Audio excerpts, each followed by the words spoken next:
wabarakatuh. Kembali lagi bersama kami dalam podcast Fai Umat. Dan hari ini kita bakal belajar bersama dengan salah satu dosen Fakultas Agama Islam Universitas Muhammadiyah Mataram. Saat ini telah hadir di tengah-tengah kita, yaitu Bapak Dr. Ahmad Helani Syafi'i LCMPD, salah satu dosen di Fakultas Agama Islam. Mungkin kita bakal berbincang dan belajar bersama terkait ilmu faraid atau ilmu ahli waris. Tapi sebelumnya kita bakal ngobrol dulu dengan Bapak Dokter di sini. Selamat siang Bapak. Selamat siang.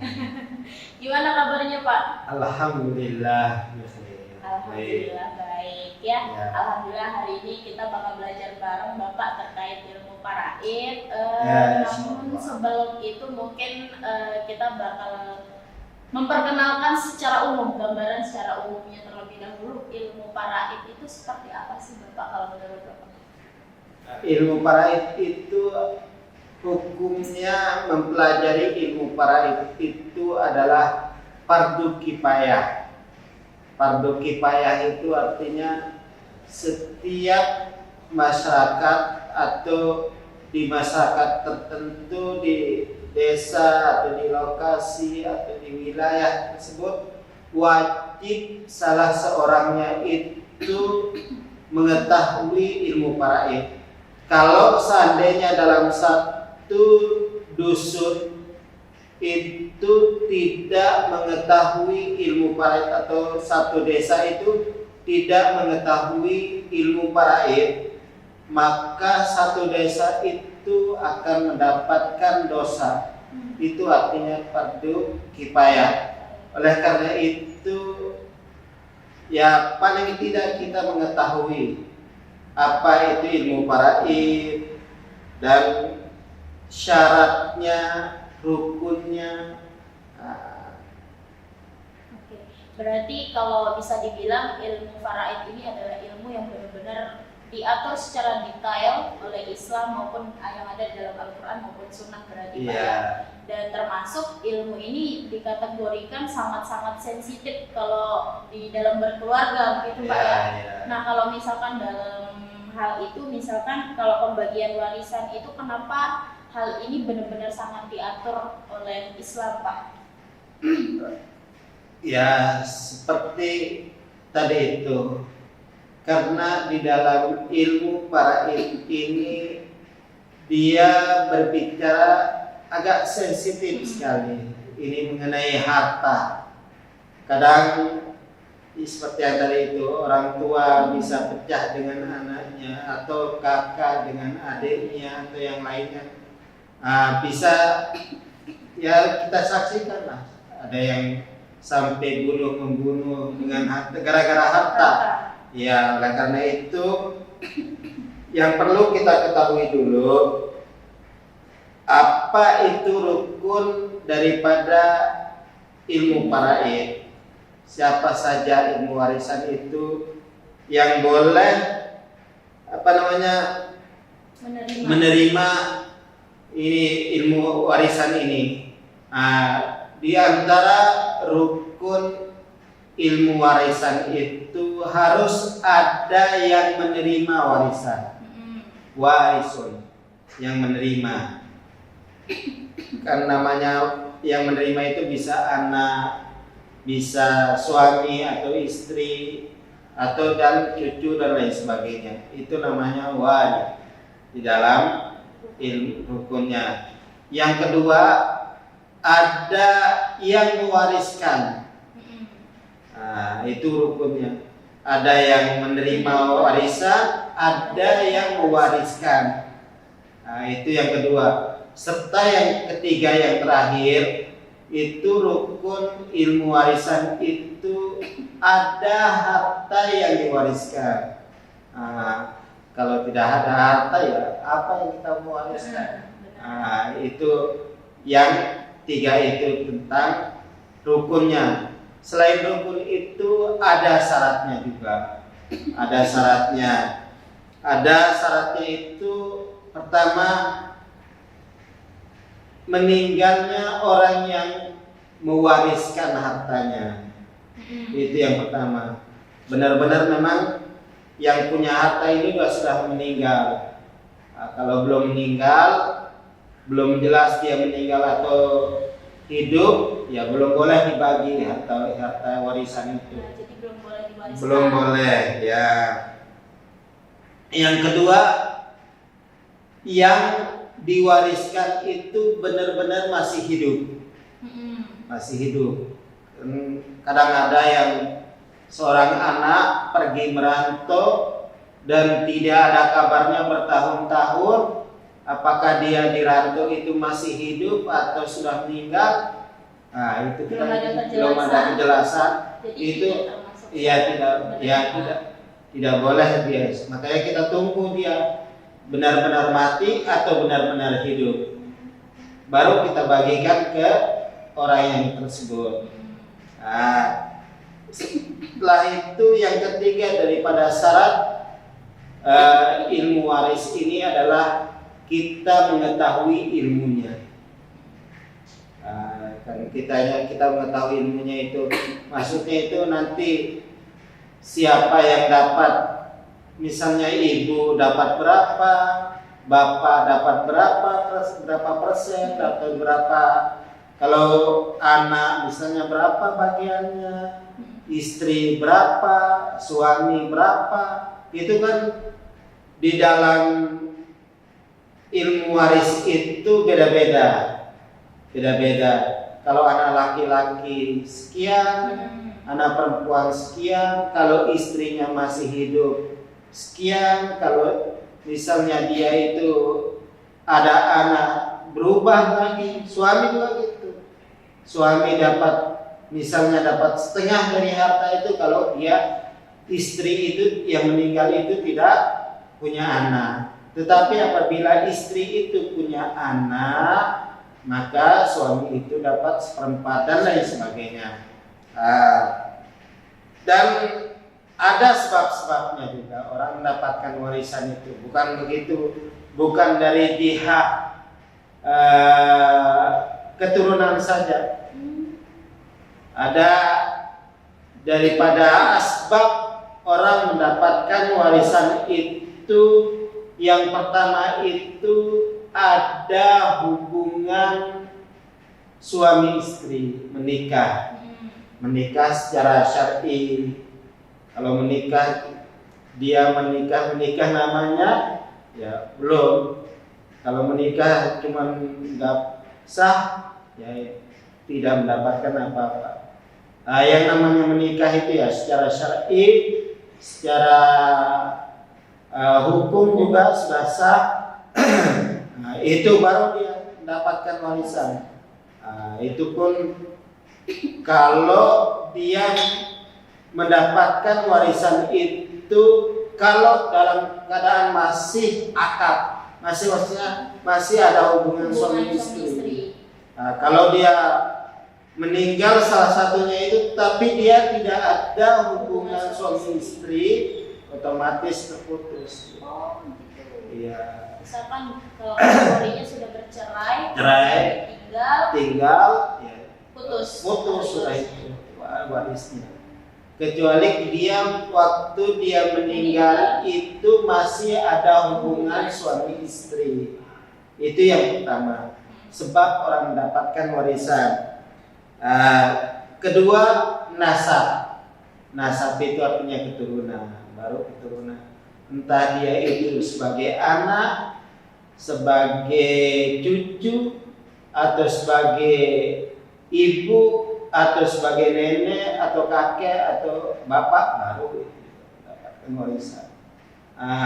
Dan yang terakhir, sebab orang mendapatkan warisan itu dia memerdekakan yang dulu. Misalnya kalau dulu kan ada istilahnya itu perbudakan. Nah, itu budak itu diberdekakan oleh tuannya atau oleh orang lain. Nah, itu dia mendapatkan warisan dari budaknya tersebut. Kalau budak itu dia punya harta dan terus dia meninggal, boleh dia mendapatkan warisan. Itu namanya al-wala. Dan Selain itu tadi kan ada sebabnya. Begitu juga ada yang membuat orang terputus mendapatkan warisan. Dia tidak lagi mendapatkan warisan. Walaupun dalam kategori masih hubungan keluarga, masih hubungan suami istri, masih dia pernah memerdekakan budak itu misalnya yang tadi syaratnya sebabnya tadi 3 itu. Nah, itu ada juga yang dia terputus. Apa saja itu, Pak? Yang pertama itu adalah dia keluar dari agama, dia murtad. Misalnya tadinya itu dia sama-sama Islam, misalnya dia sebab menikah, dia sebab keturunan sebagai anak atau sebagai bapak misalnya. Nah tiba-tiba naudzubillah misalnya dia keluar dari agama Islam, maka terputus dia tidak mendapatkan harta warisan 1% pun dari orang tuanya atau dari anaknya atau dari yang lainnya. Itu salah satunya keluar dari Islam. Yang kedua itu membunuh karena dia ingin cepat-cepat dapat harta warisan, entah itu dari bapaknya atau dari kakeknya atau dari suami ataupun istri, kan banyak sekali.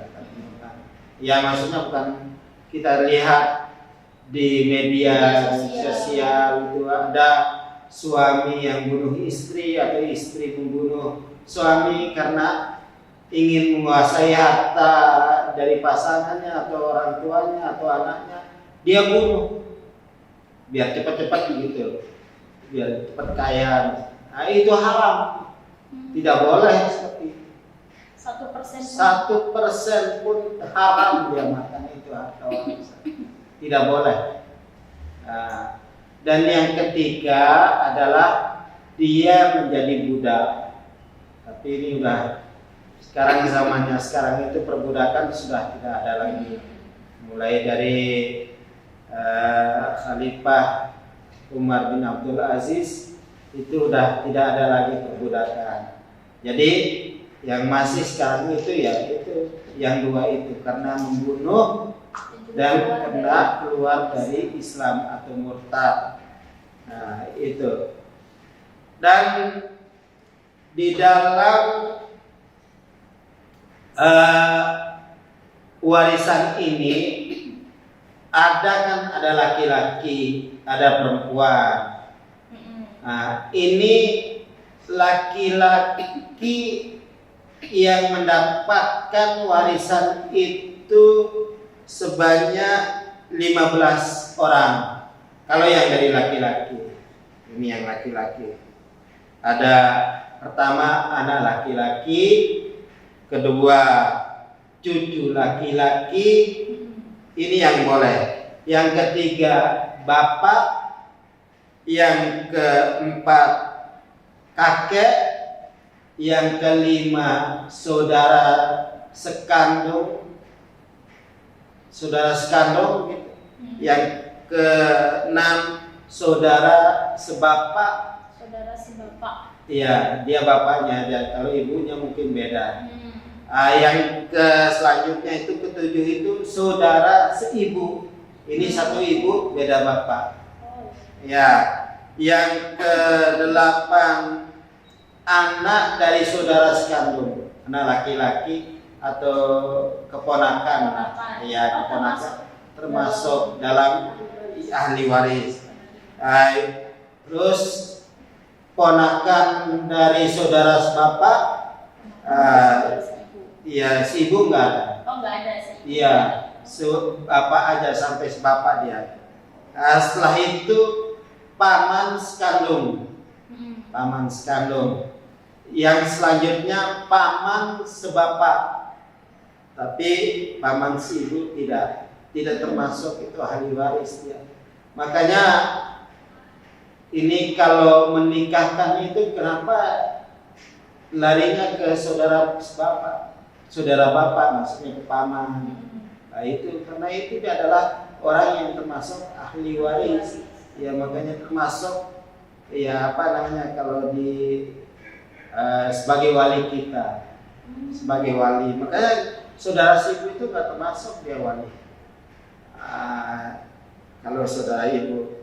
Yang ke-13 adalah ke-12 tadi anak paman sekandung. Ke-13 anak paman sebapak yang tadi itu. Yang ke-14 az-zauj, suami.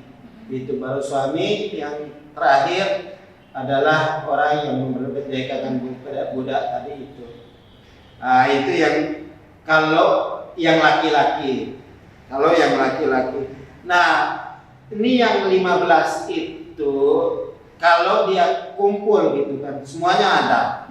Semuanya ada yang 15 orang ini. Apakah semuanya mendapatkan warisan? Tidak. Kalau dia kumpul itu yang 15 itu cuma 3 orang yang mendapatkan. Dari 15 itu walaupun mereka kumpul semuanya ada. Yang 15 tadi itu yang berhak tapi cuma 3 orang. Siapa saja, Pak? Siapa saja yang 3 orang itu? Pertama ibn, anak laki-laki. Dan yang kedua bapaknya si mayit maksudnya. Kalau bapak itu bapak bukan bapaknya, misalnya yang meninggal itu istri, berarti bapaknya istri yang boleh, bukan bapaknya suami. Berarti bukan suami. Bukan bapaknya suami, berarti kan mertua dia. Bukan. Kalau suami meninggal berarti yang mendapatkan warisan yang itu cuman bapaknya suami, bukan bapaknya istri. Kalau si istri meninggal berarti bapaknya istri. Bukan mertuanya si suami. Bukan atau bukan bapaknya suami. Bukan. Itu yang kejadian. Yang ketiga itu adalah suami. Baru suami. Makanya yang nasab itu di sini yang nasab 2 orang, anak sama bapak. Sementara suami itu adalah karena ada hubungan akad suami istri. Itu hanya itu. Sementara yang lain itu enggak dapat, misalnya cucu laki-laki, cucu paman, saudara yang bapak atau yang lainnya itu enggak dapat. Karena apa? Karena ada anak laki-laki, karena ada bapak. Udah itu aja yang 3 itu. Kalau dia yang 15 tadi itu masih hidup, semuanya masih hidup, masih mungkin saudaranya yang meninggal itu banyak gitu, misalnya 10 atau berapa sama. Kalau dia punya anak itu nggak dapat warisan. Kalau yang laki-laki atau punya bapak laki suami, yang itu. Jadi, sementara yang perempuan ini, yang tadi yang laki-laki kan 15, sementara yang perempuan itu 10 orang. Pertama anak perempuan. Kedua cucu perempuan. Ketiga ibunya yang meninggal. Yang keempat nenek dari ibu, dari bapaknya istri, misalnya dari bapaknya yang meninggal. Iya. Nenek dari atau orang tua yang meninggal. Berapa nih? Keempat. Ini keempat tadi itu nenek. Dari ibu. Kelima nenek dari bapak. Dapat dia. Dari maksudnya dari bapak itu kan, ini misalnya yang meninggal itu suami atau istri. Nah kita lihat dia. Ini berarti dia itu neneknya itu bisa dari bapak, dari bapaknya suami, bisa nenek dari ibunya suami, ibunya suami. Jadi dua-duanya, dua arah. Sementerus yang keenam, saudari sekandung dari yang meninggal, orang meninggal itu, suami atau istri itu kita cari saudaranya sekandung. Yang perempuan. Kalau dia enggak, yang perempuan. Ini kan yang perempuan aja. Nah, terus yang ketujuh, saudari sebapak. Saudari sebapak. Terus kedelapan, saudari seibu saja. Dan yang kesembilan, istri, sebagai istri, dia dapat karena kan perempuan. Yang terakhir, yang ke-10, orang perempuan yang memerdekakan budak. Tadi ini sudah jarang terjadi. Nah, kalau tadi yang 15 itu kalau kumpul jadi 3 orang. Sekarang kalau yang perempuan ini saja kumpul, jadi yang dapat itu cuma 5. Oh, 5 orang. 5, dia lebih banyak. Kenapa gitu, Pak? Ya, karena perempuan itu kekuatannya di dalam ilmu warisan itu agak kurang dibandingkan dengan anak laki-laki. Berarti tadi kan 10 orang yang menerima dari pihak perempuan, Ya. 5 orang yang dari Yang 10 itu yang 5 orang. Pertama tadi anak perempuan, kedua cucu perempuan. Tadi kalau laki-laki, kalau dia cucu laki-laki, kalau ada anak laki-laki nggak dapat. Ya. Tapi di sini dia dapat. Kalau ada anak perempuan tapi tidak ada anak laki-laki, dia mendapatkan anak cucu perempuan. Dia dapat. Itu yang nomor 2. Yang ketiga, ibunya si mayit, ibunya yang si meninggal. Yang keempat,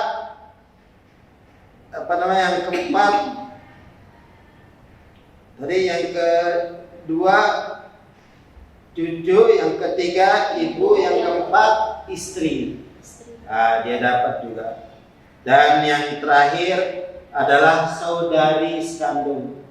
Dia dapat di sini. Makanya tadi itu kalau dari pihak laki-laki memang bapak, anak laki-laki sama suami. Kalau ini enggak, dia bertambah sebagai cucu perempuan sama saudari, dia dapat itu. Tapi kalau dia laki-laki nggak dapat.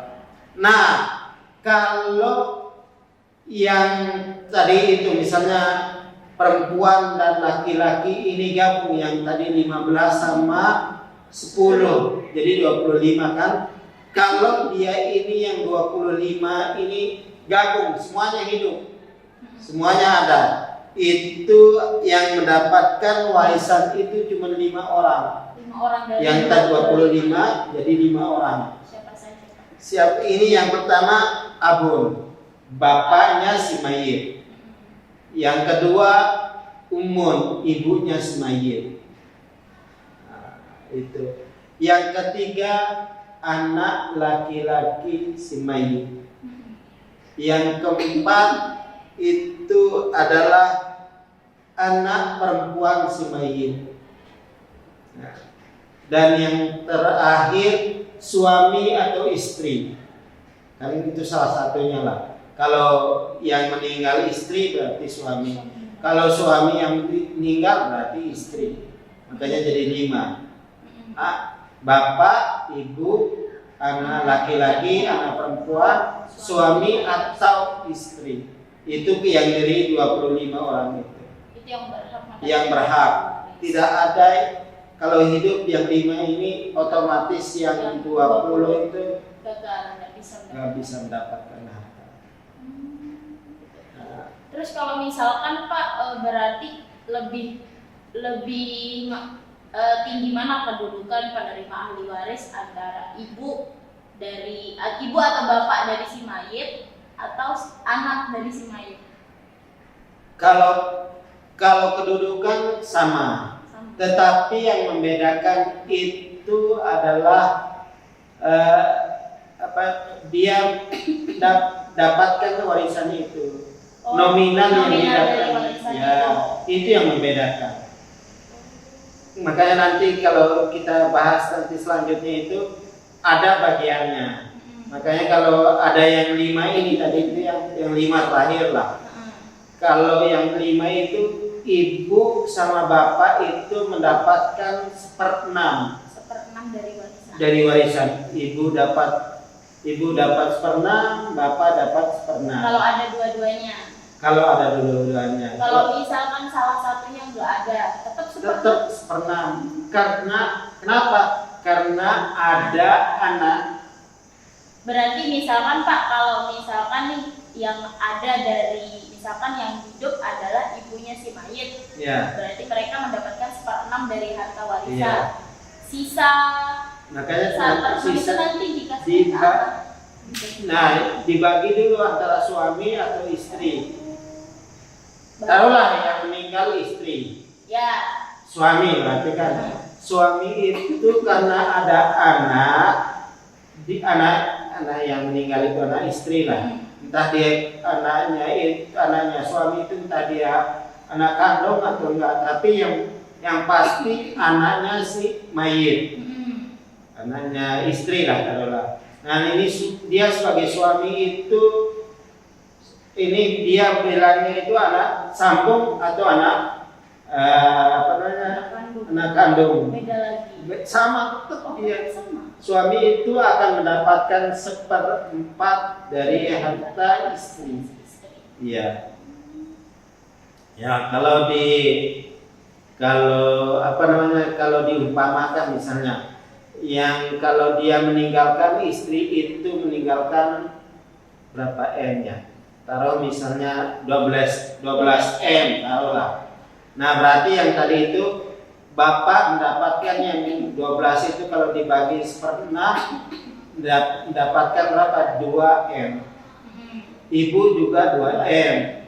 Terus kalau suami kan dapat 1/4, berarti dia mendapatkan 3 M.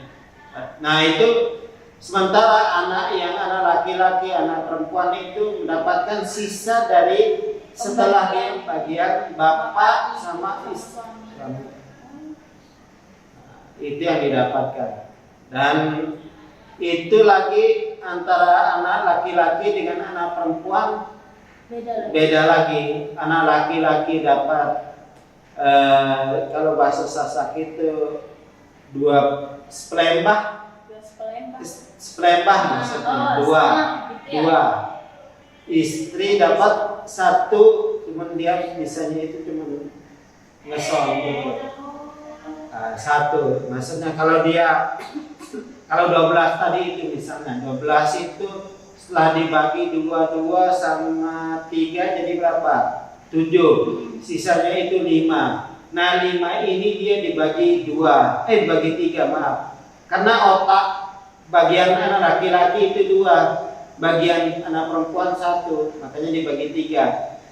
Ya tinggal bagi aja, 5 itu dibagi 3.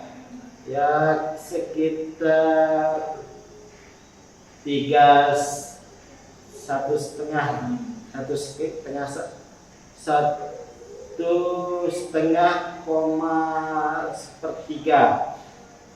Jadi kalau dianukan sekitar 3 M kalau anak laki-laki, 3 M 660 juta. Sementara anak perempuan mendapatkan ya sekitar 1,5 M lah. Iya. Terus Pak, kalau misalkan kan banyak kasus yang kita lihat Pak sebelum kita tutup Bapak Iya. ya.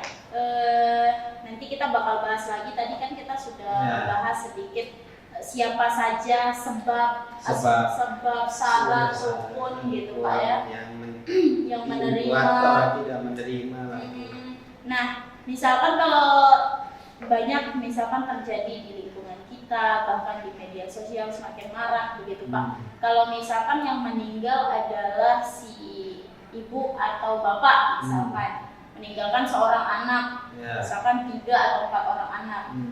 Tapi misalkan anak laki-lakinya 1, anak perempuannya 3. Tapi kadang-kadang anak laki-laki ini kayak nggak pernah ngurusin orang tua, misalkan Pak, terus jarang di rumah atau apa, nah yang kebanyakan ngurus rumah, ngurus orang tua segala macam nih anak perempuan. Kadang-kadang seumpama si ibu atau yang meninggal, ibu atau bapak yang meninggal tuh mewariskan lebih banyak hartanya kepada anak perempuan dibanding anak laki-laki. Itu seperti apa sih Pak hukumnya? Apakah boleh atau enggak gitu? Makanya nanti ada hukum di dalam hukum faraid itu ada namanya hukum soloh. Nah, itu sesuai dengan kesepakatan saja.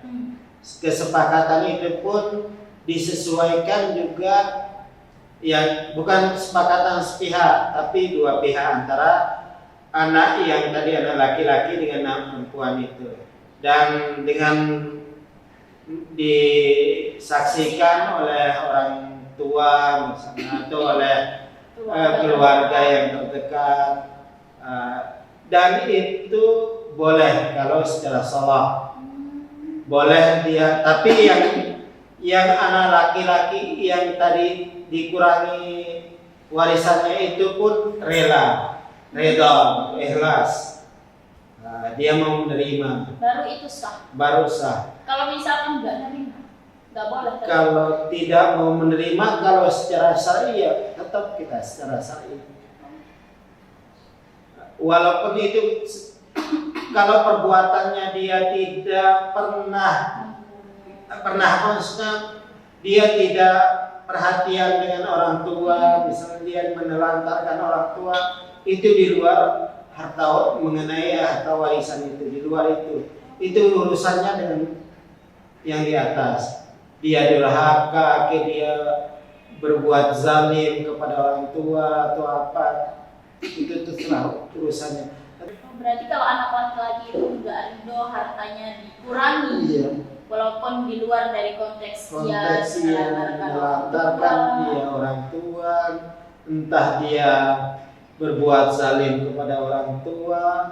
Kalau sebelum yang tadi itu yang 3 penyebab tidak mendapatkan warisan itu tidak dia lakukan, tetap dia mendapatkan haknya sesuai. Makanya dijalankan dulu hukum syariatnya, baru secara sawah, secara damai. Jadi gitu Pak ya. Ternyata penting banget teman-teman ilmu faraid ini atau ilmu waris dalam bagaimana kita bermasyarakat, berkeluarga, berkehidupan sosial. Dan ini penting banget untuk kita semua pelajari. Semoga ini bisa bermanfaat buat kita semua, terutama buat teman-teman yang nonton video ini begitu ya. Mungkin di next kita bakal membahas lebih dalam lagi. Tadi kita udah membahas sebabnya apa orang mendapatkan warisan, orang tidak mendapatkan warisan, siapa saja yang menerima gitu Pak ya. Nanti kita akan bahas lebih lanjut pembagian warisan itu seperti apa gitu, atau yang lainnya gitu. Mungkin itu saja Pak ya yang bisa kami sampaikan teman-teman. Sekiranya ada kurang lebihnya mohon dimaafkan, jika ada lebihnya mohon diterima, dimanfaatkan begitu ilmunya. Kalau ada kurangnya kami mohon maaf yang sebesar-besarnya. Wabillahi taufiq wal hidayah. Wassalamualaikum warahmatullahi wabarakatuh.